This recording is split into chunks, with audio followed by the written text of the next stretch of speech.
Hi, everyone. My name is Jesse Robbins, and welcome to LPLE from Dialogue FM. We're the podcast that lets you practice listening in English. We speak English slowly and clearly so that you can follow along and understand native English speakers more easily. I'm excited to help you improve your English listening skill, as well as help you learn new vocabulary, grammar, and idioms commonly heard in conversations among native English speakers. If you want to practice listening in English, then we invite you to join our conversation. Hey, Andrew. Hey, Jesse. You and I were just talking about dating. Yes. It comes up a lot for some reason. Now, we have different opinions and ideas on dating in general and what the goals are for dating. So here's my opinion, right? Mm-hmm. So let's start with that. How I see dating is two people, man and woman, or man and man, or woman and woman, doesn't matter, meet each other, they like each other, and they want to spend more time with each other. So in my understanding, dating means just spending more time with someone who you are attracted to and you like. So someone who you are romantically interested in, you mean? Correct. Right. I think that's a good, simple explanation of what it means. And I think that's why everyone dates pretty much all of the time. And I don't think we disagree on that point. But I do see that the most traditional form of dating has kind of an objective in mind. In the most traditional form of dating, a man and a woman spend time together to get to know each other with the hope of finding out whether or not that other person is a good fit to marry and settle down and have a family with. And I think that even though that is the most traditional way of this happening, and it is true across a lot of different cultures with different rules about who gets to decide who is fit. I'm thinking about arranged marriages and things like that, where the dating is kind of a very fast process and the parents have a lot of input. I think more and more it is becoming more acceptable to date without those goals in mind. As you say, just to learn more about the other person and enjoy their company. That's right. So for me, I've always seen dating in that regard. I've never seen dating to be very goal-oriented, which is another way to say dating with the intention of achieving a goal, reaching a goal. And in this case, that goal is marriage or settling down. It's generally the same thing, and starting a family. However, I also agree that maybe in American society, our views of dating as it relates to goals or just having fun could be very different from other cultures. That might be. So I know this somewhat firsthand, and I think this is what makes me feel as though there is an expectation around a more traditional way of dating where you are trying to get to marriage and a family. I am in a strong and stable relationship with my partner, and we have no plans to get married and no plans to have children. And so we are often surprised to find that people ask us when we are going to get married or when we are going to think about having kids, as though they're assuming that it is going to happen. It is the obvious next step to take. And I think that is how it is for many people, even though in the United States and in Seattle where we live, it's perfectly normal and okay to be dating for other reasons without that goal in mind. I know friends who like dating because they like dating. Simple as that. right? Meeting new people every time, you mean? Correct. Meeting new people every time, being attracted to multiple people at the same time. Mm-hmm. We could say not being tied down to one person, which is to say not being committed to or in an exclusive relationship with just one person. Mm-hmm. I have plenty of friends who enjoy dating because it's very adventurous and very mysterious and very exciting. They have all the chances to have intimate relationships, to have sex with multiple people. Mm-hmm. In our society, well, let me be correct. In certain areas in our country, Mm-hmm. that's more acceptable. Yes, I think so. We live on the West Coast, on the west side of the country, and in Seattle and other West Coast cities, it is more common, I think, and more popular to live that way and to date more broadly and adventurously. In some other more conservative parts of the country, that might not be as popular or as acceptable socially. That's right. Now, it's also worth saying that because you and I have both traveled and we know many people from different countries, wouldn't you say that in different cultures, in different countries, our views of dating here on the West Coast probably would not be acceptable there? That's definitely true. I think other countries in particular and other cultures have different rules around how dating is supposed to work and what it's actually for in many cases. The first examples I can think of are friends I have met who are from Indian families, where dating is very much about finding someone to marry to start a family. Very goal-oriented. Very goal-oriented. But it is different because a lot of the planning around meeting people and dating is arranged by the parents of the families instead of the two people who would get married in the end.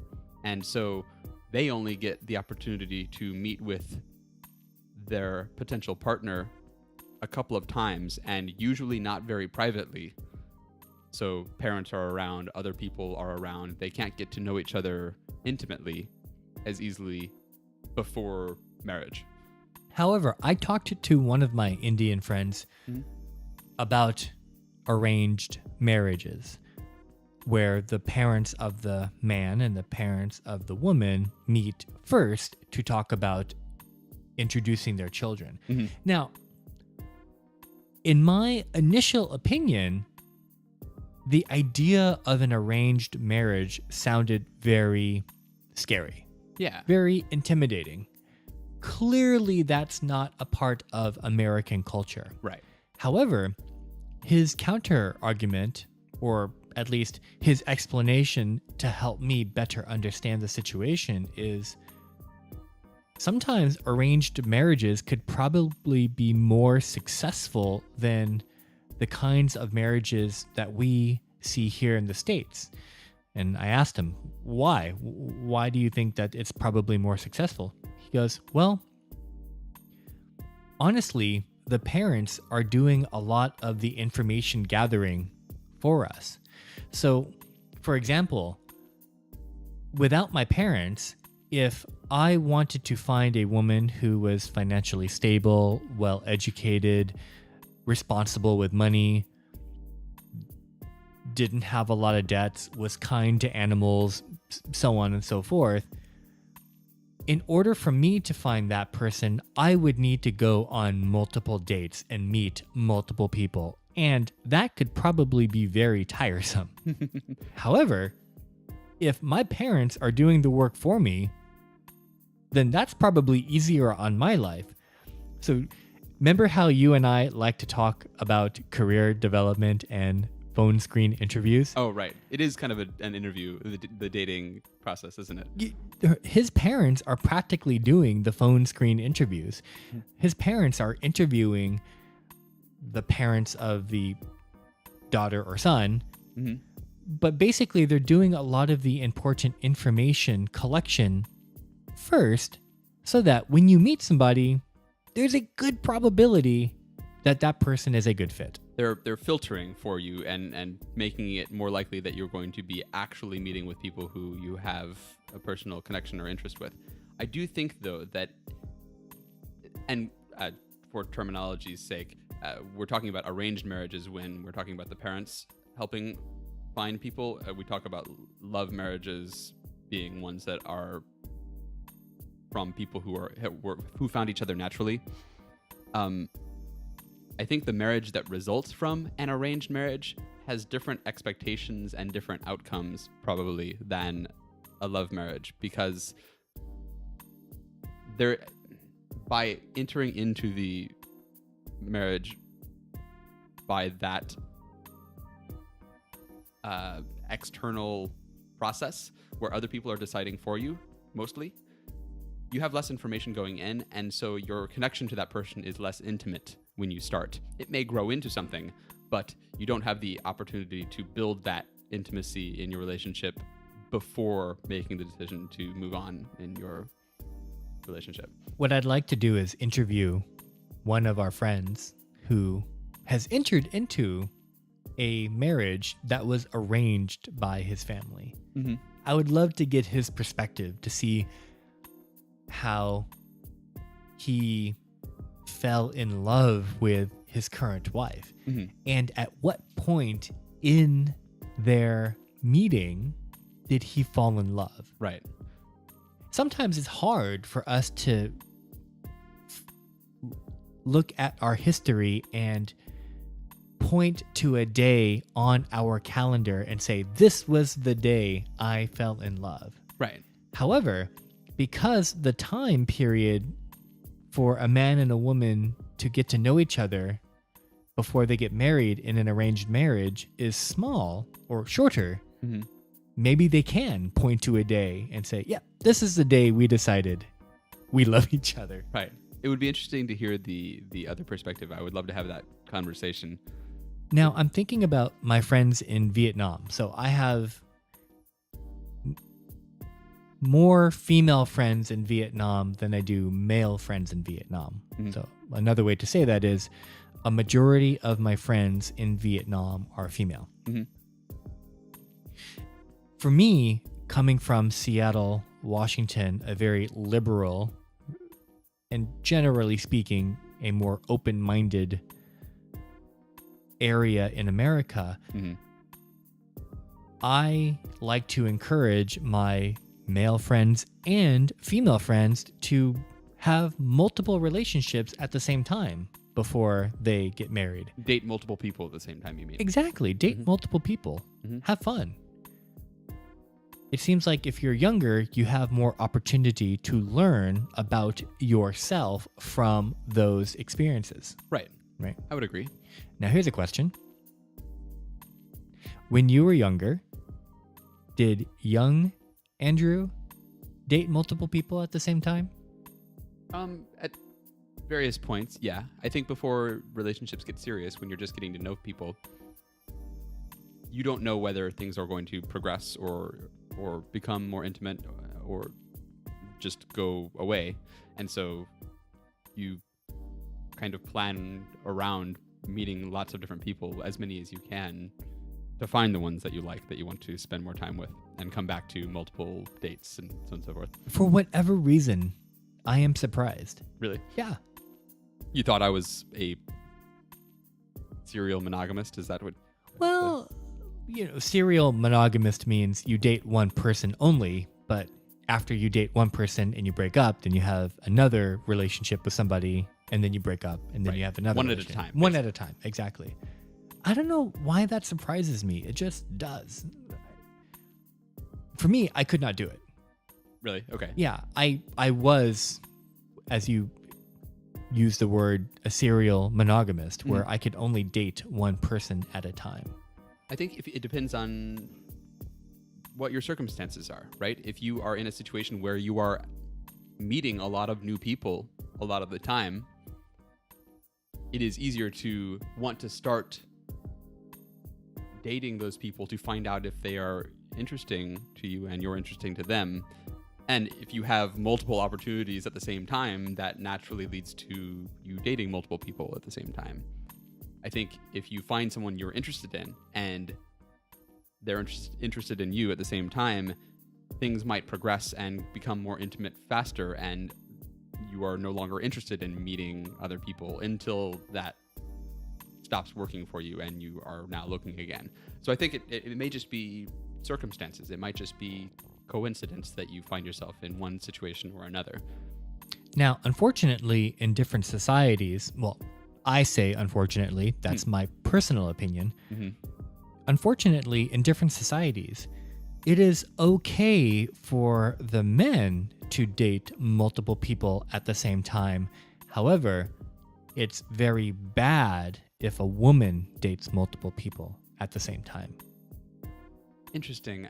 I never really thought about it, but you might be right that there is some judgment against women dating multiple people at once. I'm not sure why that would be. It just is. It's just kind of an old-fashioned part of our culture. Well, not just our culture, other cultures. Yeah. So, for example, my Vietnamese friend, she's a young Vietnamese woman, 20 years old. She is an international student living here in Seattle. Mm-hmm. So I've encouraged her to date multiple people. Have fun. Learn about yourself. Mm-hmm. This is a good opportunity for you to explore your personality, what you like, what you don't like, by meeting other people and by having dates with multiple people. Right. Sometimes at the same time. However, she goes back to Vietnam and she has the opportunity to meet two guys for the first time, and she thinks that both of them are very attractive. Mm. And coincidentally, those two guys, are attracted to her. Mm-hmm. Now, she asks me for advice, and my immediate response is, date both of them. Have fun. Right. Why not? Get to know both of them and see what happens. What's the problem? Mm-hmm. Her response was, I can't. In my culture, that's very bad. Interesting. I wonder why that is. Because there is a point in any dating life when you have to choose to become more serious with one person if you are going to become partners. I don't mean getting married, but just choosing to be only with each other. And at that point, you have to have that conversation and maybe agree to settle down, if we're going to call it that, and stop seeing other people. But at the beginning, when you're just getting to know people, the people you're dating don't have that kind of claim on your time. So my immediate reaction to that was disappointment. Right. Why not? You just have fun. However, I had to stop myself from saying that. I had to stop myself from saying anything negative about that response from her, that she can't, because it's her culture. In her culture, that's not a good thing. Right.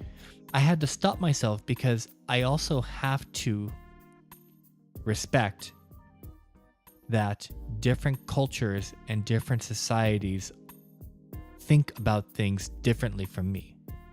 Sure. Well, and it doesn't really matter what you believe should be. If the rules are a certain way, you may not have control over the social consequences of going against those rules, right? If you break the rules and people judge you poorly for it, that can be a bad thing for you, even if you haven't done anything wrong other than break the rule. I can easily disagree with the rules. I can say, I don't agree that those rules are correct, but those are the rules, right? Yes, in many cases. So perhaps my next recommendation is forget both those guys, come back to Seattle And then, and then date as many have people as you as want. many relationships as you can manage in your schedule. Sounds like a good solution. Dating overall is complicated, right? I mean, it depends on your location, it depends on your culture.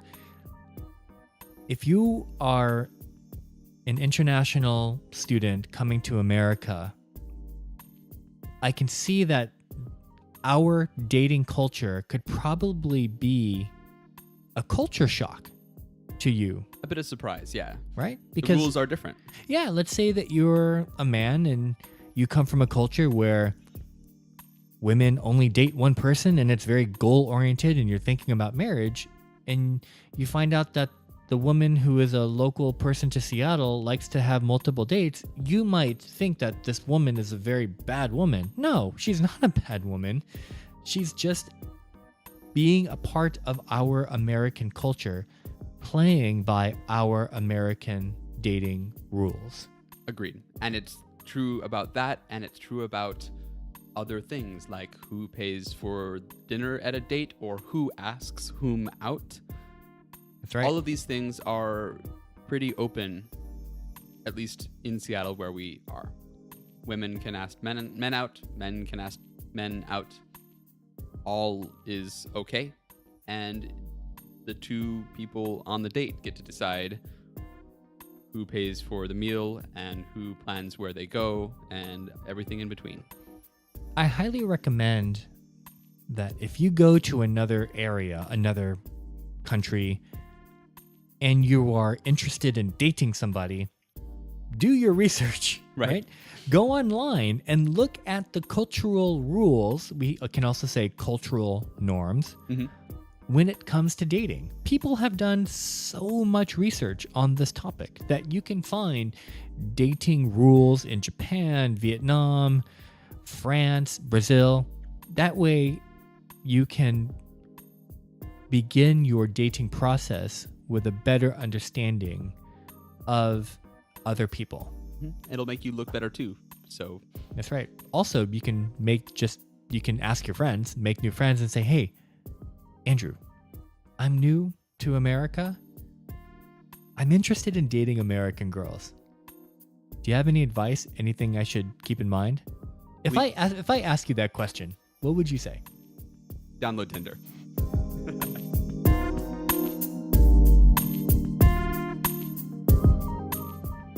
Thank you for listening to this episode of LPLE. Let's practice listening in English from Dialogue FM. Subscribe to LPLE on iTunes to hear the latest episodes, or listen to past episodes on our website, dialogue.fm. That's dialog.fm.